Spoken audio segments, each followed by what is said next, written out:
नमस्कार, स्वागत है आप सभी का। आपके साथ मैं हूं पुनीत। क्या शिवराज सरकार पूरे कर पाएगी 5 साल?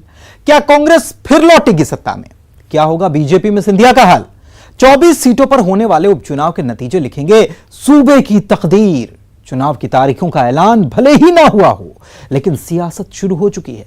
किसने कहां कितना दम दिखाया है, किसकी वजह से कौन बगावत के मूड में आया है, 24 की चकल्लस में हर दिन दिखाएंगे आपको 24 सीटों का सियासी सीन। कहां हो सकता है घमासान, कहां है किसकी दावेदारी, जनता का दिल जीतने की किसने कर रखी है कितनी तैयारी। मुमकिन है कि किसी आगे प्रतियोगी परीक्षा में पूछ लिया जाए कि एमपी की राजनीति में किस वन्य प्राणी का उल्लेख करते हुए एक जुमले का सर्वाधिक इस्तेमाल किया गया, तो हमारे दर्शक तो तुरंत जवाब दे देंगे, वो है टाइगर। दिलचस्प बात यह है कि टाइगर की व्याख्या सबकी अपनी अपनी है। सिंधिया दिग्विजय और कमलनाथ के लिए टाइगर बन चुके हैं, तो उमा भारती कह रही हैं कि टाइगर को तो वो पिंजरे में 2003 में ही भेज चुकी हैं। कमलनाथ आशंका जता रहे हैं कि वोटर पहचान कर ले, टाइगर कागजी भी होते हैं। और दिग्विजय सिंह बीजेपी में बढ़ते टाइगर्स की तादाद देखते हुए टेरिटरी फाइट की भी आशंका जताने लगे हैं। देखिए तो जरा अपने अपने टाइगर्स। कोई ये चिंता मत करना कि हमारा क्या होगा, मैं हूं ना शिवराज सिंह चौहान, टाइगर अभी जिंदा है। मैं इनको कहना चाहता हूं कि टाइगर अभी जिंदा है। मैंने तो राघव के शेर को ट्रंकुलाइजर की ऐसी गोली चलाई 2003 में कि बेचारे वहीं पिछड़े में ही रह गए, निकल नहीं पाए, बेसुध ही रह गए। तो क्या 24 सीटों के उपचुनाव ये तय करेंगे कि एमपी का असल टाइगर कौन है? शिवराज तो 16 महीने पहले खुद को बता चुके टाइगर, फिर सीन में सिंधिया आए, कमलनाथ और दिग्विजय सिंह को ये बताने कि टाइगर अभी जिंदा है। और इन सब से 2 कदम आगे हैं उमा भारती। माहौल जब टाइगरमय हो ही रहा है एमपी की सियासत का, तो उज्जैन पहुंची पूर्व मुख्यमंत्री उमा भारती ने कहा कि उन्होंने तो 2003 में ही ट्रैंकुलाइजर गन से टाइगर को बेसुध कर दिया था। अब वो कहते हैं मैंने टाइगर का शिकार किया, वो कहते हैं कि मैं टाइगर हूँ। मेरे को समझ नहीं आ रहा है, क्योंकि मैंने तो राघव के शेर को ट्रंकुलाइजर की ऐसी गोली चलाई 2003 में कि बेचारे वहीं पिछड़े में ही रह गए, निकल नहीं पाए, बेसुध ही रह गए। 24 सीटों के उपचुनाव में क्या ज्योतिरादित्य सिंधिया टाइगर की तरह ही प्रोजेक्ट किए जाएंगे? चुनाव के पहले अपने समर्थकों को हौसला देने दिल्ली से भोपाल आए सिंधिया ने टाइगर के जुमले का कई बार इस्तेमाल किया। पहले जब वो मीडिया से मुखातिब हुए, फिर शिवराज सरकार के 100 दिन पूरे होने पर बीजेपी की वर्चुअल रैली, जिसे उपचुनाव का आगाज भी कहा जा सकता है।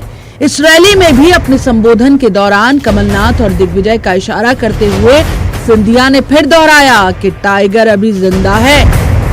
चील बैठे हुए हैं साइड साइड में, नोच देखिए,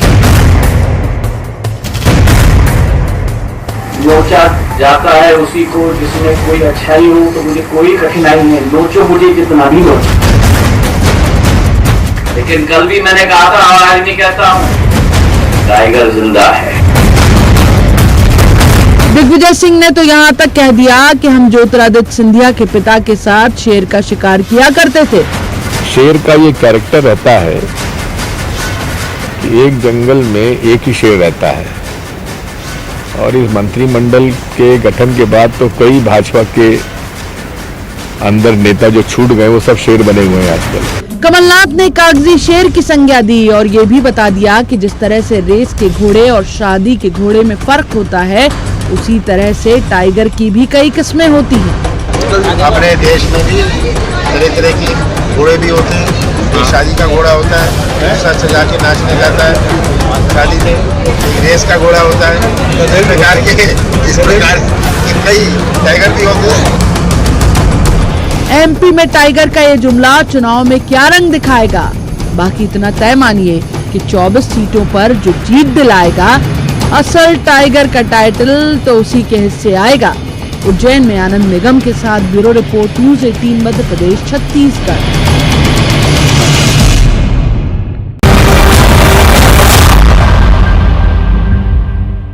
वैसे मुद्दा होना चाहिए बिजली, सड़क, पानी, रोजगार, खेती, किसानी, लेकिन मुद्दा चप्पल भी है। प्रद्युम्न सिंह तोमर ने चप्पल अव्वल तो क्यों उतारी, और जब उतारी तो मंत्री पद की बधाई लेते ये चप्पल उनके पैर में आ कैसे गई?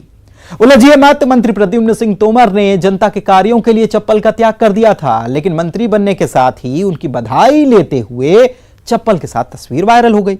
अब कांग्रेस ये सवाल कर रही है कि चप्पल जनता के लिए त्याग किया था या फिर मंत्री पद के लिए।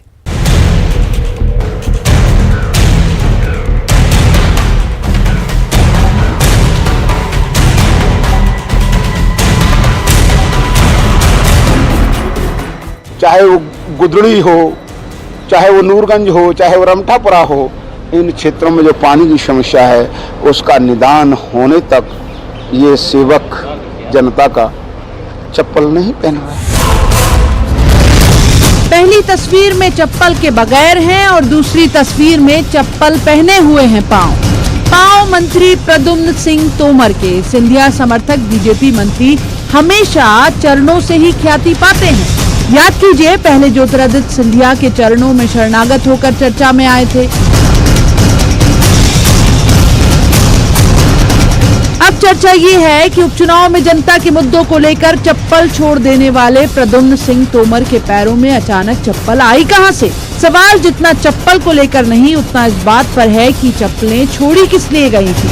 क्या ये मंत्री पद का संकल्प था या वाकई जनसेवा? सोशल मीडिया पर इधर मंत्री जी की चप्पल पहने हुए तस्वीरें वायरल हुई और उधर कांग्रेस ने बवाल खड़ा कर दिया। कांग्रेस सवाल उठा रही है कि मंत्री जी ने वाकई चप्पलें छोड़ी है क्या वाकई ये त्याग है या कोई ढोंग? उनका संकल्प है नाले में सफाई करना, उनका संकल्प है बीच सड़क पर धरने पर बैठ जाना। तो उनके संकल्प इतने हैं कि रोजाना नए संकल्प करते हैं जनता की लड़ाई के लिए। अब ये संकल्प उन्होंने क्या किया है और चुनाव में क्या जनता उनको परिणाम देगी। जिस दल से बने उस दल में पहले भाषण दे रहे थे कि ये भाजपा के खिलाफ मुझे खरीद फरोख्त कर रही है, 50 करोड़ का ऑफर आज उनका बयान आज भी चल रहा है, लोग रिकॉर्ड है।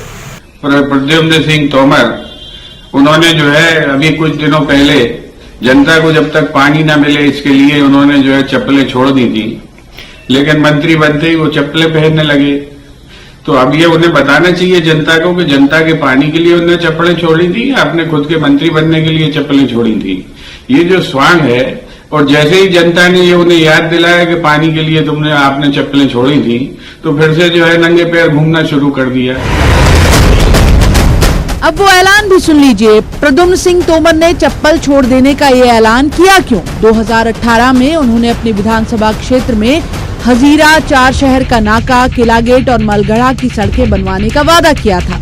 वादा ये भी था कि वो ग्वालियर विधानसभा में गंदे पानी और ड्रेनेज सिस्टम की स्थिति सुधार देंगे। कमलनाथ सरकार में 1.5 साल मंत्री रहते प्रद्युम्न ये वादे पूरे नहीं कर पाए।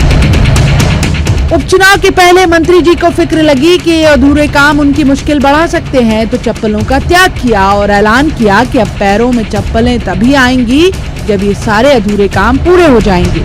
हम जानेंगे कि आखिरकार प्रद्युम्न जी, आप ये जो आपने चप्पल का त्याग किया है ये कब तक रहेगा और क्यों रहेगा?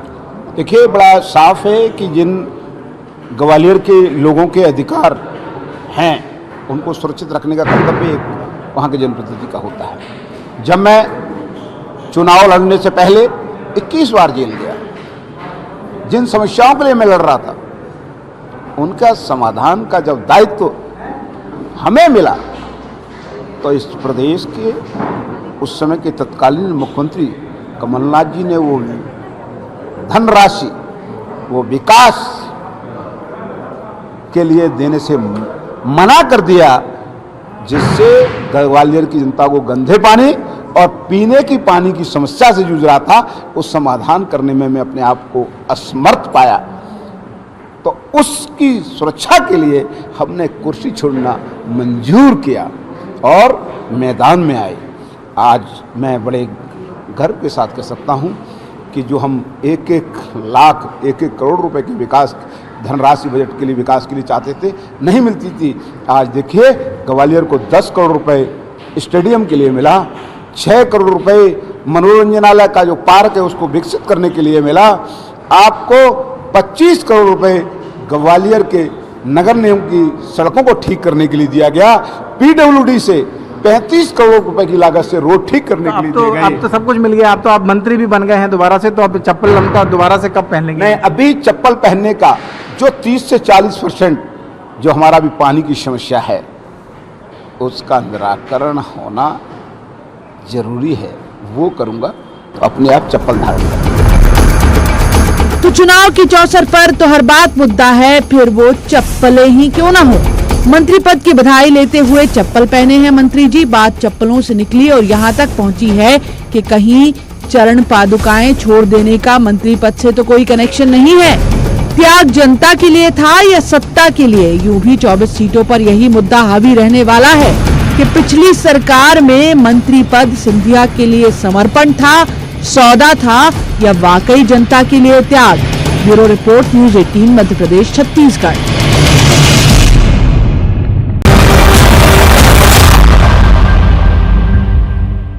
चौबीस की चकल्लस में अभी सियासत के कई दांव देखे जाने बाकी हैं। करिए सिर्फ थोड़ा सा इंतजार, हम हाजिर होते हैं इस ब्रेक के बाद।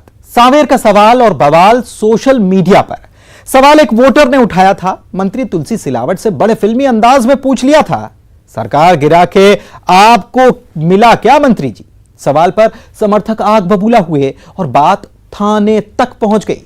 सोशल मीडिया पर वायरल हुए सवाल के बाद सियासत बढ़ी। सिलावट ने कहा है कि यह सवाल भी प्रायोजित था। उधर सवाल पूछने वाली वोटर युवती सोशल मीडिया पर ट्रोल किए जाने से इतनी तंग आ गई कि उसे पुलिस में शिकायत करनी पड़ी। वैसे नेताओं को यह नहीं भूलना चाहिए कि चुनाव में ही सवाल पूछने का मौका जनता के हाथ आता है। Sir, I would like to ask you one thing. अभी तक आप कांग्रेस में थे, अचानक बीजेपी में आ गए, कैसा लगा आपको? नहीं, मेरे बीच में तो खैर ठीक है, मतलब अच्छी खासी एक सरकार आपने गिरा दी, क्या फील हुआ आपको? सांवेर विधानसभा सीट के लसुड़िया इलाके के सावासी परिसर में ये मीटिंग बुलाई तो उपचुनाव के मकसद से ही थी कि आइए अपने इलाके के मंत्री और संभावित उम्मीदवार से कीजिए सीधी बात। लेकिन सीधी बात में बहुत कुछ टेढ़ा हो गया। खुद मंत्री तुलसी सिलावट को भी अंदाजा नहीं होगा कि बातों बातों में ऐसा सवाल भी आ जाएगा जो उन्हें बगले झांकने पर मजबूर कर देगा। हालांकि समर्थकों ने इस युवती जो सांवेर की ही वोटर है उसके सवाल पर भी सवाल उठाए और मंत्री जी को असहज होने से बचाने की पूरी कोशिश की। Sir, I would like to ask you one thing. अभी तक आप कांग्रेस में थे, अचानक बीजेपी में आ गए, कैसा लगा आपको? नहीं, मेरे बीच में तो खैर ठीक है, मतलब अच्छी खासी एक सरकार आपने गिरा दी, क्या फील हुआ आपको? सवाल से उठी बात और कहां तक गई ये भी जान लीजिए जरा। बीजेपी ने और सिंधिया समर्थकों ने इसे इस तरह से फ्रेम किया कि जैसे युवती के सवाल से लेकर इस मीटिंग में उसकी मौजूदगी तक सब कुछ कांग्रेस का प्रायोजित कार्यक्रम था। खुद मंत्री तुलसी सिलावट भी युवती के सवाल को दरकिनार करते हुए सफाई में कह गए कि ये सब कुछ करवाया जा रहा है, आगे भी होगा। कांग्रेस के पास कोई काम नहीं बचा है। इसके अलावा महिला के कुछ फोटो आए हैं, सुनो बार में इसका निर्णय आपको करना है, क्योंकि कांग्रेस ये इस प्रकार के मैंने बोला ना कोई काम बचा नहीं। जिसने भेजा है मैं उनको चुनौती देता हूँ और इस प्रकार की हरकत वो हर जगह नहीं कई जगह कराएंगे। अभी ये आपके संज्ञान में आपके माध्यम से उनको चेताना चाहता हूँ। भारतीय जनता पार्टी ऐसे लोगों को सजग है, जागरूक है। डंके की चोट सरकार गिराई है जो मध्य प्रदेश विरोधी हो, मध्य प्रदेश के विनाश करने वाली सरकार थी, इसलिए उनको हमने गिराया, डंके की चोट गिराया। जनता इनसे पूछेगी कि आप फिर से वोट मांगने कैसे आ गए, और इसलिए जनता इनको सबक सिखाएगी। क्योंकि कल ही इंदौर में तुलसी सिलावट से एक महिला ने पूछ लिया कि किस कारण से आपने फिर से चुनाव में हमें लाके खड़ा कर दिया और हमारी जनता की पसीने की कमाई को चुनाव में बर्बाद किया। तो ये बहुत ही अनल गनल मंत्री पद प्राप्त होने के बाद ये पगला गए। लेकिन एक वोटर का सवाल कहां तक पहुंचा ये भी देखिए। इस चकल्लस ने नया रंग लिया जब सवाल पूछ लेने के गुनाह में ये युवती सोशल मीडिया पर ट्रोल की जाने लगी। युवती का मंत्री जी से सवाल करते हुए वीडियो सोशल मीडिया पर जब शेयर हुआ तो उस पर आपत्तिजनक प्रतिक्रियाएं आने लगी। आखिर में उस युवती ने इसकी शिकायत इलाके के थाने में की। उनका जवाब तो हम छोड़ ही देते हैं क्योंकि उनका तो कुछ सीन नहीं है, लेकिन उसके भी आप उनके साथ जो वहाँ पे लोग अवेलेबल थे, जो लोग वहाँ पे मौजूद थे, उन लोगों ने मुझ पर ये घटिया आरोप लगाना चालू किए हैं। और दूसरी बात, मेरी कहीं ना कहीं मेरी मानहानि करना चालू आगे मेरा ये स्टैंड रहेगा कि जब तक वो लोग मुझसे माफी नहीं मांगेंगे, जितना उन्होंने 1.5 मिनट का वीडियो बना के मुझसे कहा है कि मैं बारगर्ल हूँ, मैं बारटेंडर हूँ, मैं एक एक्टरलेस महिला हूँ, जब 1.5 मिनट का किया है, कम से कम वो 3 मिनट तक जब तक माफी नहीं मांगेंगे तब तक मैं नहीं सुनूंगा। वैसे तो ये ट्रेलर है। चुनाव की तारीखों के ऐलान के बाद जब 15 महीने पहले कांग्रेस के विधायक रहे और अब बीजेपी के उम्मीदवार बनकर मैदान में जाएंगे मंत्री जी, तो सवाल तो तब भी आएंगे।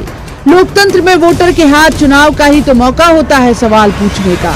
वोटर तो पूछेगा कि सियासी आस्था जनता के लिए बदली है या अपने नेता के लिए। बाकी सांवेर विधानसभा सीट में चुनाव से पहले सोशल मीडिया से लेकर सियासत तक एक वोटर के सवाल के बड़े चर्चे हैं। इंदौर में अरुण त्रिवेदी और विकास सिंह चौहान के साथ bureau report, news 18 Madhya Pradesh, Chhattisgarh.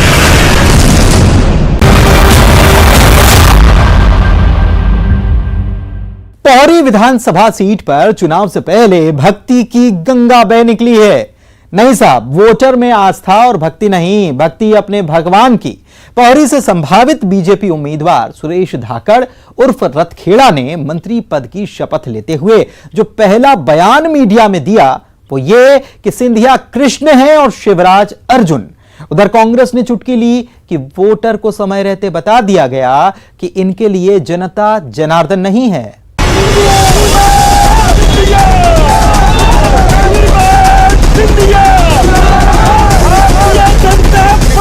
Shivpuri की पोहरी सीट से पूर्व विधायक सुरेश धाकड़ के मास्क पर लगी तस्वीर को गौर से देखिए जरा।